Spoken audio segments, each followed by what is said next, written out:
송원재TV 시작합니다. 국민의힘 전당대회를 두고 굉장히 이례적으로 오늘 토요일인데도 윤리위원회가 열렸습니다. 윤리위원회가 긴급 소집이 됐습니다. 윤리위 규정 제20조입니다. 그러니까 해당 행위를 할 경우에는 엄정하게 조치하는 처벌하는 규정입니다. 이 해당 행위를 들어서 징계 절차에 착수할 수 있다라고 후보들에게 경고를 했습니다. 선관위도 계속 이 경고를 하다가 어제는 구체적으로 이제 한동훈, 원희룡 이 두 후보에게 주의하라, 또 해당 행위를 비롯한 이런 공격에 대해서 시정명령을 내렸습니다. 선관위가 구체적으로 주의 및 시정명령을 내리고 이 공문을 보냈습니다. 두 후보에게. 그 다음 오늘 토요일인데도 윤리위가 긴급 소집이 돼서 해당 행위를 한 사람들에 대해서는 징계하겠다. 이 선관위가 주의 및 시정명령을 하자 한동훈 측에서는 이의 신청을 했습니다. 한동훈은 이런 이야기죠. 일방적으로 내가 두드려 맞았는데 그 방어를 했는데 방어를 좀 너무 강하게 한 것이냐, 일방적으로 두드려 맞은 사람에게 이렇게 시정명령을 하는 게 맞느냐, 이렇게 이의 신청을 했고, 원희룡 쪽에서는 구체적으로 자신이 당규를 위반한 내용이 뭐냐, 해당 행위를 한 것 구체적으로 알려달라, 이렇게 이야기를 했습니다. 원희룡이 일방적으로 공격한 건 맞고요. 네거티브 한 건 맞고요. 한동훈이 거기에 방어만 한 것도 맞습니다. 그런데 방어를 하면서 좀 한동훈이 세게 한 것도 맞습니다. 저는 이번 전당대회가 문제가 많다, 참 좀 심각하다라고 생각합니다. 그런데 터져 나올 것 다 터져 나왔습니다. 어쩌면 이번 이 전당대회 얻을 것도 많다, 수확할 것도 많다라고 하는 점입니다. 그러니까 대표적으로 이재명을 어떻게 하면 구속시킬 것이냐, 이재명을 어떻게 하면 처벌할 수 있을 것이냐 라는 것도 생각해 볼 수가 있게 됐고, 윤석열 정부가 지난 2년 동안 뭘 잘못했느냐, 전체적으로 잘한 것인데 뭘 잘못했길래 윤석열 정부의 변화, 고칠 점이 나오고 있느냐라는 것이고요.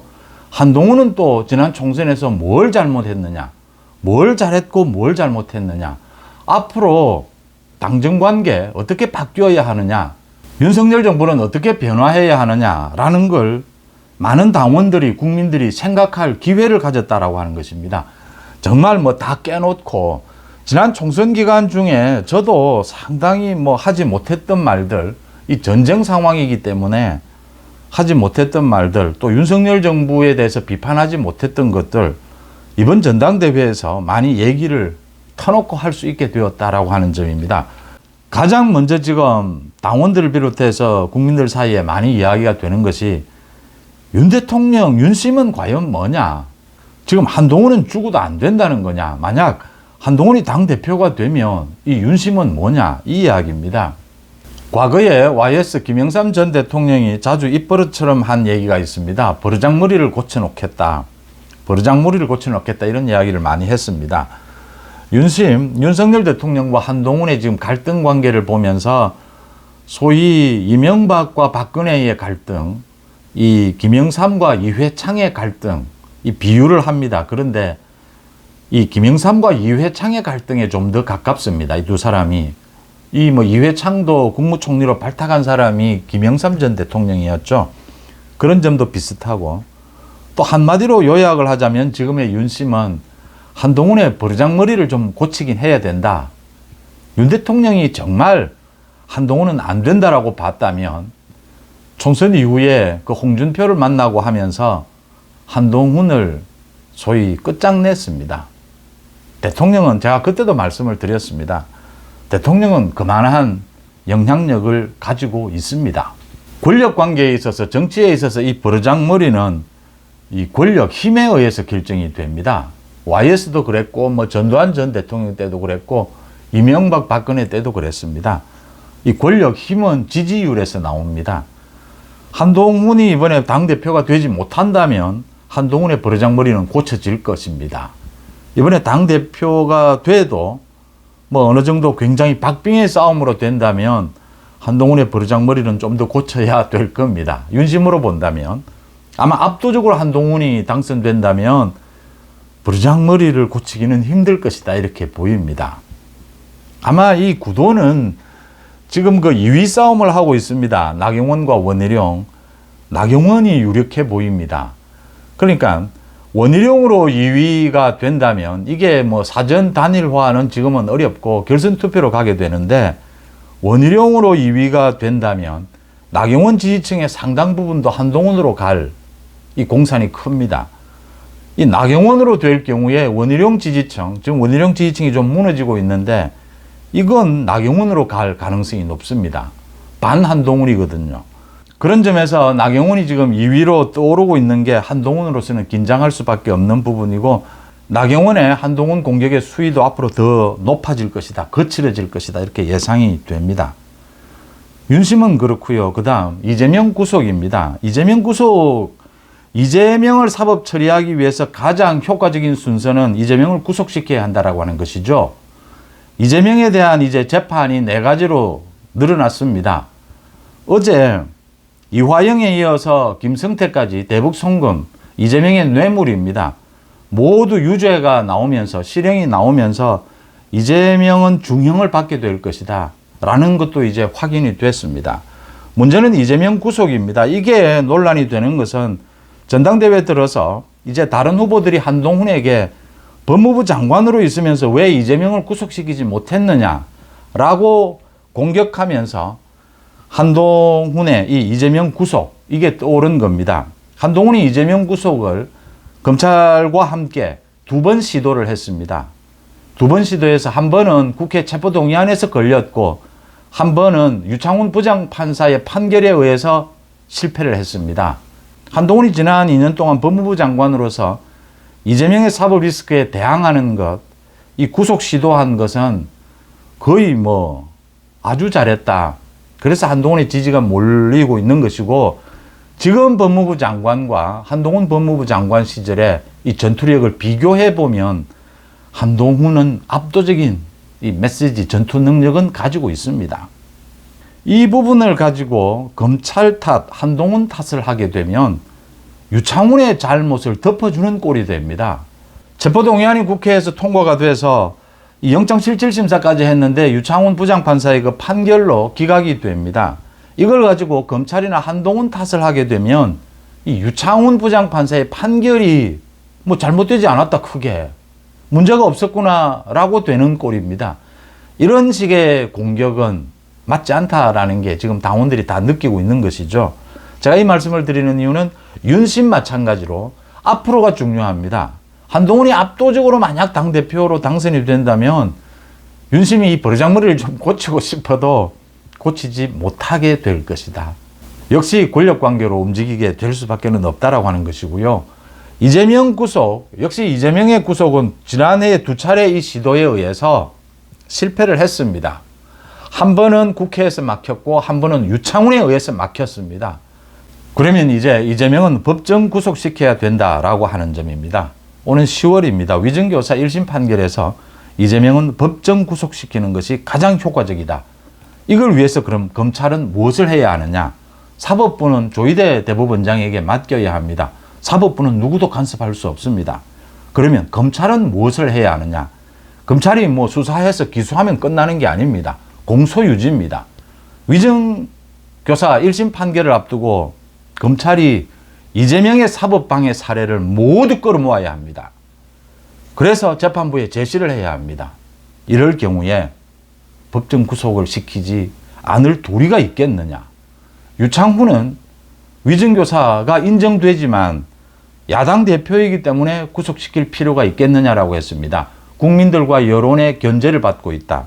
아니, 이재명 같은 이런 야당 대표의 권력을 이용해서 방탄으로 사법 방해를 하려고 하는 이런 사람은 야당 대표이기 때문에 오히려 더 법정 구속시켜야 된다. 그걸 검찰이 입증해내야 합니다.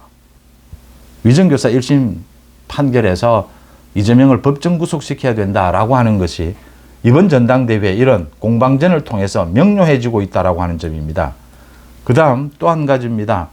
총선 패배의 책임은 어디에 있느냐? 윤 대통령도 100% 자기 책임이라고 했고 한동훈도 100% 자기 책임이라고 했습니다. 저는 이 케미의 실패라고 말씀을 드렸습니다. 이제 뭐 공방전을 통해서 모두 다 드러나고 있습니다. 김건희 여사 문제, 이종섭 문제, 그 다음 의대 증원 문제, 이런 것들이 컸습니다. 이 부분을 놓고 한동훈의 책임은 들이받기만 했지, 윤 대통령에게 들이받고 어떻게 해달라고만 했지, 비대위원장으로서 선거를 총책임지고 있는 사람으로 최종 답을 내놓지 못했습니다. 이게 윤 대통령에게 통하지 않는다, 지금 안 된다라고 할 때는 뭔가 다른 방법을 찾아내야 합니다. 전쟁이기 때문에 이 총선 단기간 끝이 납니다. 무슨 뭐 1년, 2년 계속 전쟁하고 있는 게 아니지 않습니까? 단기간에 이 총선은 끝이 나고 답이 나옵니다. 그러면 한동훈 자신의 뭔가 해법을 내놓아야 하는 겁니다. 이렇게 해서 안 되면, 이건 안 되면 다른 방법을 찾아야 되는 겁니다. 다른 뭐 플랜 B, C가 나와야 되는 것이죠. 윤 대통령이 안 먹혀드네. 이건 뭐 어떻게 하지? 한동훈이 낸 답입니다. 서서 죽겠답니다. 그리고 서서 죽었습니다. 졌습니다.